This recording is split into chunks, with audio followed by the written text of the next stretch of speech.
नमस्कार। मैं हमेशा कहती हूँ कि मैं श्वेता संजीव भट्ट हूँ और ये नाम मैं बड़े गर्व से लेती हूँ।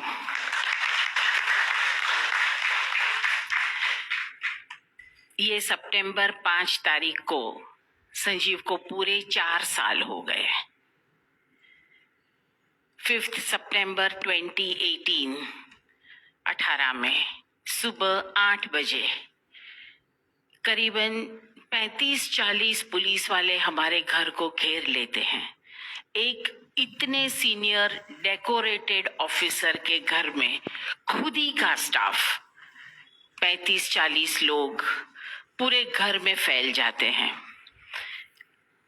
बेडरूम तक में आ जाते हैं और उनको ऑर्डर्स दिए गए थे कि संजीव भट्ट को क्वेश्चनिंग के लिए घर मीन्स ऑफिस ले आया जाए। हम तो वहीं थे, इतने साल से हम एज एन ऑफिसर उधर ही काम कर रहे थे, तो इस तरह ले जाने का मतलब क्या हुआ? हमें पता भी नहीं था कि कौन से केस में किस कारण के वश क्यों हमें ले जा रहा है, मगर फिर भी वो 5 सितंबर 2018 को गए, आज तक घर नहीं वापस आए हैं।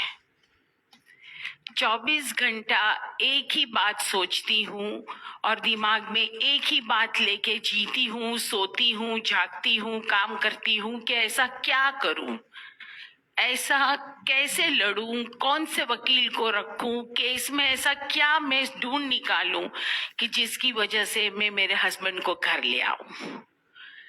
रोज नाकामयाब होती हूँ, शाम होते होते रोज मायूस हो जाती हूँ, रो भी पड़ती हूँ, इमोशनल भी हो जाती हूँ। फिर दूसरे दिन सुबह फिर एनर्जी इकट्ठी करके, हौसला इकट्ठा करके लड़ने निकल पड़ती हूँ।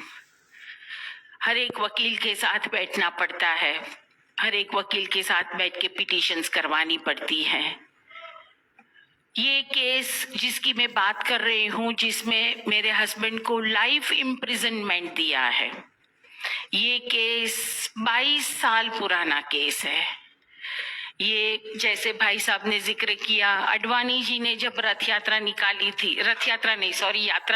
थी, उस वक्त लालू जी ने उनको अरेस्ट कर लिया था और वो समय में पूरे देश में दंगे हो गए थे। संजीव भट्ट का पहला पोस्टिंग जामनगर में था। जामनगर डिस्ट्रिक्ट में एक एसपी होते हैं, 2 एएसपी होते हैं। My husband was one of the ASPs, पहली पोस्टिंग थी, 17 दिन की पोस्टिंग। दंगे बहुत हो गए और जो दूसरे एएसपी थे वो उस वक्त छुट्टी पे चले गए थे, तो वहां के डीएसपी ने कहा कि जाम जोधपुर नाम की एक जगह है, वहां दंगे बहुत जोर शोर से हो रहे हैं, तुम पहुंचो, मैं पीछे पहुंचता हूँ। So that is how my husband came to Jam Jodhpur. वो उनका ज्यूरिसडिक्शन नहीं था, वो वहां पहुंचे। उसके पहले वहां के लोकल पुलिस ने 133 लोगों को गिरफ्तार कर लिया था। वहां जाने के बाद स्थिति देखी, कर्फ्यू करवाना था कर्फ्यू करवाया, जो कुछ प्रिकॉशंस करवाने थे वो करवाए और रात को मेरे हस्बैंड वापस आ जाते। दूसरे दिन वो जो 133 लोग हैं उनको मजिस्ट्रेट के सामने पेश किया जाता है सुबह 10 बजे। किसी ने कोई कंप्लेन नहीं करी, कोई प्रॉब्लम नहीं था किसी को। उसके बाद वो सब जुडिशियल कस्टडी में चले जाते हैं। उसके थोड़े दिन के बाद बेल हो जाती है, सब छूट जाते हैं।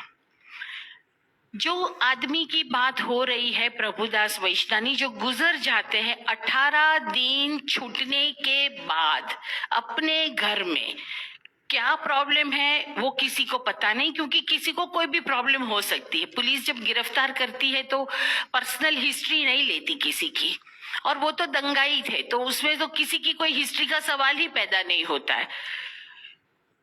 ये केस फिर सवारी भर दी जाती है कि इसमें तो कुछ है ही नहीं। ये सरकार ने ये केस 22 साल बाद रीओपन किया, जो केस में कुछ था ही नहीं, क्योंकि ये जितने 133 लोग थे उनमें से ना कभी किसी को संजीव भट्ट ने अरेस्ट किया, ना वो संजीव भट्ट की कस्टडी में थे, ना उनको इंटरोगेट किया, ना उनको कभी संजीव भट्ट के सामने लाया गया, कोई ताल्लुक नहीं, कुछ भी नहीं। मगर ये 2002 के राइट्स जो हुए उनमें my husband was chief of intelligence there, और वो जो रिपोर्ट उन्होंने बनाई और एसआईटी के सामने वो रिपोर्ट रखी गई, जब एसआईटी बनी तब उन्होंने ये अफसरों को बुलाया, specially my husband was called, और कहा कि क्या हुआ था, कैसे दंगे हुए थे, और रिपोर्ट्स मांगे। तब बीइंग एन ऑफिसर उन्होंने ये सब रिपोर्ट्स दिए। वो सुबह 11 बजे हुआ, शाम को 4 बजे पुराने केसेस सब खोल दिए। ये उनका एक केस है।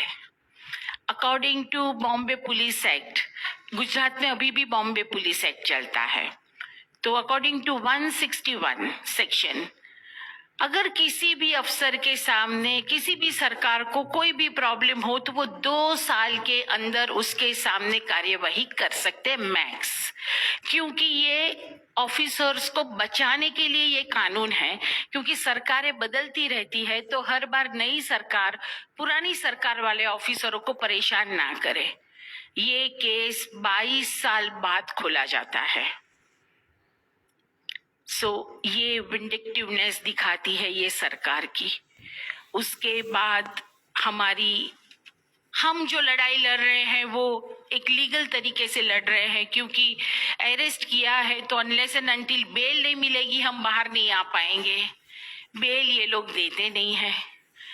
Sessions court, high court, supreme court, 4 साल से हम लोग बेल के लिए लड़ रहे हैं, एक बेल नहीं मिल रही।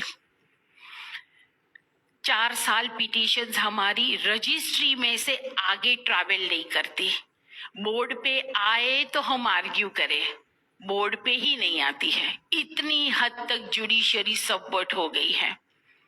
अभी रिसेंटली जो सीजीआई रिटायर हुए मिस्टर खानविलकर साहब, उनके वो 29th को रिटायर होने वाले थे। 26th के आसपास हमारी सभी पिटीशंस अचानक बोर्ड पे आ जाती है, उन्हीं के बेंच में आ जाती है, सभी डिसमिस हो जाती है एंड ही रिटायर्स। ये हिसाब से बातें चल रही है। हमारी तरफ से एक वकील जाते हैं, उनके तरफ से 17 वकील आते हैं, पूरी फौज आती है। पालनपुर में केस चल रहा है तो वहां आप देखो तो वहां का एसपी का स्टाफ, पुलिस वाले, सीआईडी क्राइम उसका स्टाफ, वकील 5-7 डे टू डे बेसिस पे लाखों रुपया दे के उनको बुलाया जाता है। इतना इंटरेस्ट संजीव भट्ट को अंदर रखने में क्यों है ये लोगों को?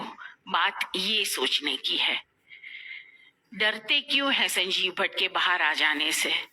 उनके पास तो सब कुछ है, उनके पास सभी इंस्टीट्यूशंस है, पैसा है, पावर है, जुडिशरी है, पूरा पुलिस फोर्स है, पॉलिटिकल बैकिंग है, सब कुछ है। हमारे पास तो कुछ भी नहीं है। हम सिर्फ सच्चाई की लड़ाई लड़ रहे हैं। संजीव भट्ट का एक ही बात थी कि उन्होंने सच कहा, उन्होंने इनजस्टिस के सामने आवाज उठाई। अगर उस दिन वो कह देते एसआईटी के सामने कि भाई मैं तो भूल गया, मुझे तो कुछ याद ही नहीं है क्या हुआ था, तो शायद आज कोई प्रॉब्लम ही ना होता। हम लोग आज भी अगर हम रिपोर्ट्स वापस ले ले तो शायद कॉम्प्रोमाइज कर ले तो कल संजीव भट्ट घर आ जाएंगे। मगर वो एक उसूल परस्त इंसान है, वो ये करेंगे नहीं कभी भी। आज भी वो जेल में है, वहीं के नीति नियम से जीते हैं, फर्श पे सोते हैं, वहीं का खाना खाते हैं, कोई डिमांड नहीं, उनको ऐसे भी कोई व्यसन नहीं है तो दूसरी तो कोई बात नहीं। 15 किलोमीटर दौड़ते हैं, 1000 दंड करते हैं और जिन लोगों को हो सके मदद करते हैं। उनसे जब मिलती हूँ तो ये कहता है कि पहले मैंने ये साइड से नौकरी की, अब मैं वो साइड से नौकरी कर रहा हूँ। इतना ऑप्टिमिस्टिक आदमी है वो, मगर घर नहीं आ पा रहा। प्रॉब्लम ये है, बात ये है कि हम लोग लीगली लड़ रहे हैं, ये लोग पॉलिटिकली लड़ रहे हैं। ऐसे जजेस के सामने हमारे केस दिए जाते हैं जो खुद फंसे हुए हो, जिनके खुद पे बहुत ही मुकदमे चल रहे हो और एक सीधी इंस्ट्रक्शन दी जाती है कि तुम्हें बचना है तो इसको फंसा दो। और एज यूजुअल जैसे हमें जिस जज ने कन्विक्शन किया था वो जज को लीगल डिपार्टमेंट से लाया जाता है, हमारा केस दिया जाता है, वो कन्विक्ट कर देते हैं, वो 8 ही दिन में उनको प्रमोशन मिल जाता है और वो फिर से लीगल डिपार्टमेंट में प्रमोट होके चला जाता है। उनकी पूरी फैमिली आरएसएस बेस्ड है। पूरी आप किसी भी जज को देखो जिनके सामने हमारे केसेस, आपको बात एकदम क्लियर दिख जाएगी। तो ये माहौल में हम लोग लड़ रहे हैं, मगर फिर भी लड़ रहे हैं, लड़ेंगे। जब तक मैं संजीव भट्ट को घर नहीं लेके आती तब तक मैं लड़ती रहूंगी। यहाँ आने का मेरा सबसे बड़ा मकसद ये है कि मुझे आप सबका साथ चाहिए। ये लड़ाई अकेले लड़ने की अब नहीं रही है। जब तक लोग साथ नहीं जुड़ेंगे, ज्यादा लोग साथ नहीं जुड़ेंगे, तब तक ये लड़ाई उसको जिस मकाम तक ले जाना है वो शायद ना ले जा पाए। तो प्लीज सब जुड़े मेरे साथ।